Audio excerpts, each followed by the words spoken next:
جی بالکل، district centre police یوسف plaza police کی خفیہ اطلاع پر کارروائی، منشیات فروش ملزم گرفتار۔ یوسف پلازا پولیس کی بامقابلہ بلاک 16 منصورہ گراؤنڈ کے پاس کارروائی کے دوران انتہائی مطلوب منشیات فروش گرفتار ملزم کی شناخت نوید ولد عبدالمجید اور دوسرا قادر ولد خلیل کے نام سے ہوئی۔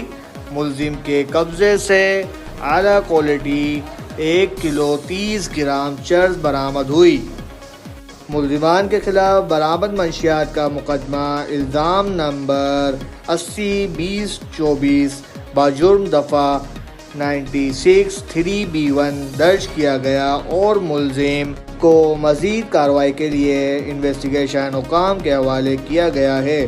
ترجمان SSP ڈسٹرکٹ سینٹرل ذیشان شفیق صدیقی صاحب، رپورٹر شہریار علی گوری، K6 سٹی نیوز کراچی۔